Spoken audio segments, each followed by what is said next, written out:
Hello दोस्तों, नमस्कार। स्वागत है आप सभी का आपके अपने यूट्यूब चैनल में। दोस्तों आज है 1 जुलाई और 1 जुलाई आज से आपके सीआरपीएफ ट्रेडमैन एग्ज़ाम शुरू हो चुके हैं। फर्स्ट शिफ्ट का एग्ज़ाम समाप्त हो गया है ट्रेड्समैन का। जिनका भी एग्ज़ाम था उम्मीद करते हैं सभी का एग्ज़ाम अच्छा गया हो।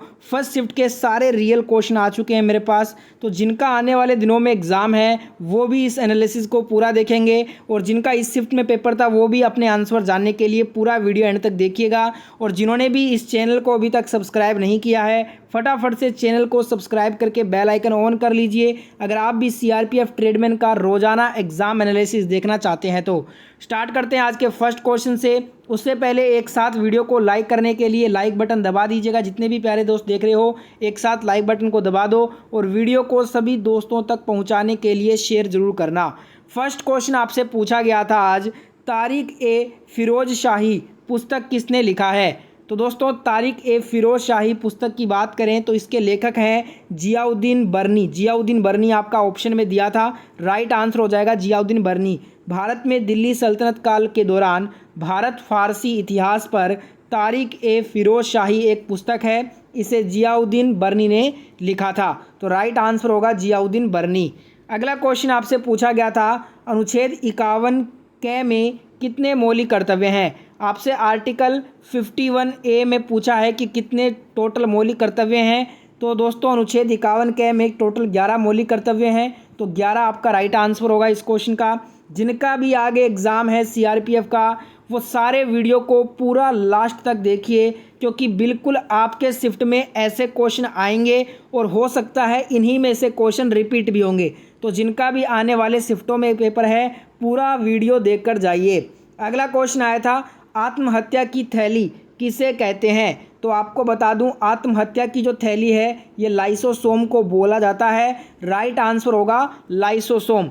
अगला क्वेश्चन पूछा गया था करंट अफेयर से कि ताउते नामक जो चक्रवाती तूफान है ये कब आया था?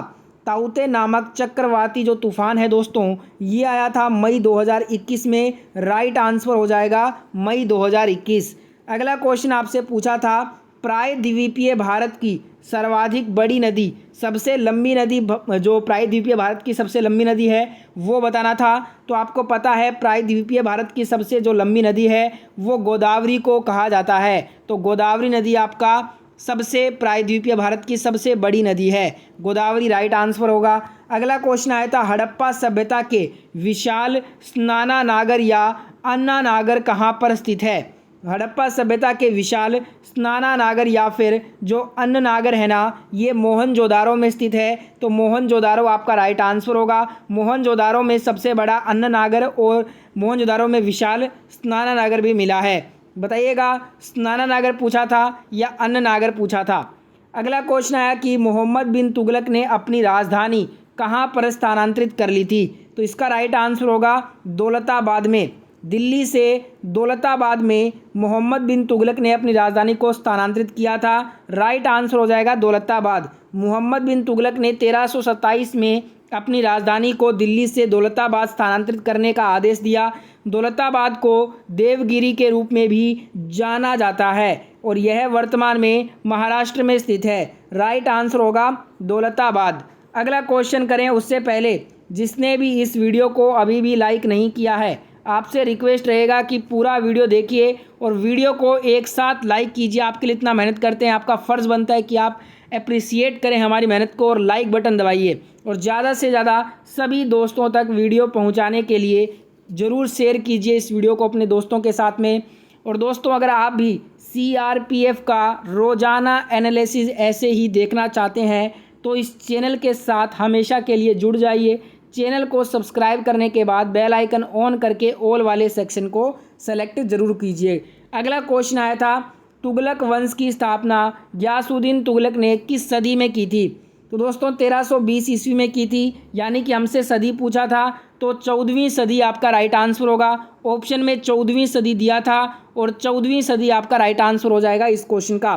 तुगलक वंश सल्तनत पर सबसे अधिक दिनों तक शासन किया था, 1320 से 1414 ईस्वी तक, ठीक है। और 14वीं सदी में जो है ना तुगलक वंश की स्थापना गयासुद्दीन तुगलक ने की थी। अगला क्वेश्चन हिंदी का पूछा गया कि पुष्प का पर्यायवाची शब्द क्या होता है? तो सुमन, कुसुम, मंजरी, प्रसून, ये सभी जो है ना पुष्प के पर्यायवाची हैं। और भी इनके अलावा और भी पुष्प के बहुत सारे पर्यायवाची होते हैं, सारे मैं नहीं लिख सकता यहाँ पे। तो आप बताइएगा ऑप्शन में क्या दिया था? एक घृणा का विलोम आया था, घृणा का विलोम हो जाएगा प्रेम। ठीक है। अगला क्वेश्चन आया था यहाँ पे, गोविंद देव जी मंदिर कहाँ पे है? तो ये आपका राजस्थान की राजधानी जयपुर में पड़ता है। तो जयपुर आपका राइट आंसर था इस क्वेश्चन का। अगला क्वेश्चन आया था, भूमध्य रेखा के सबसे नज़दीक भारत का कौन सा राज्य आता है? भूमध्य रेखा में टोटल आपके 8 राज्य हैं, जिसमें दोस्तों जो सबसे नज़दीक वाला राज्य है वो तमिलनाडु है। तो तमिलनाडु आपका राइट आंसर होगा इस क्वेश्चन का। अगला क्वेश्चन आया था, संविधान में कानून की अवधारणा किस देश के संविधान से लिया गया है? विधि शासन की अवधारणा को भारतीय संविधान में इंग्लैंड से लिया गया है। अगर ऑप्शन में इंग्लैंड नहीं दिया होगा तो ऑप्शन में ब्रिटेन दिया जा सकता है, क्योंकि ब्रिटेन इंग्लैंड एक ही है। अगला क्वेश्चन आया था कि भाजा में रॉक कट गुफाएं की संख्या कितनी है? तो आपको बता दूं, भाजा में रॉक कट गुफाएं की संख्या टोटल 22 हैं। तो 22 आपका राइट आंसर होगा इस क्वेश्चन का। अगला क्वेश्चन आया था, निम्न में से कौन राजस्व दर नहीं है? नहीं है ये बताना था आपको। 4 ऑप्शन में एक दिया था ब्याज का भुगतान करना। तो आपको बता दूं, ब्याज का भुगतान करना राजस्व दर में नहीं आता, तो ब्याज का भुगतान राइट आंसर होगा। राजस्व व्यय सरकारी व्यय का वह भाग है जिसके परिणाम स्वरूप परिसंपत्ति का निर्माण नहीं होता। वेतन, मजदूरी, पेंशन, सब्सिडी और ब्याज का भुगतान इस श्रेणी में राजस्व व्यय उदाहरण के रूप में आते हैं। अगला क्वेश्चन आया था, प्रधानमंत्री नरेंद्र मोदी ने हाल ही में दीक्षांत समारोह किस विश्वविद्यालय में किया है? प्रधानमंत्री नरेंद्र मोदी जी ने हाल ही में दीक्षांत समारोह जो है ये आईआईटी रुड़की में किया है। तो आईआईटी रुड़की आपका राइट आंसर होगा इस क्वेश्चन का।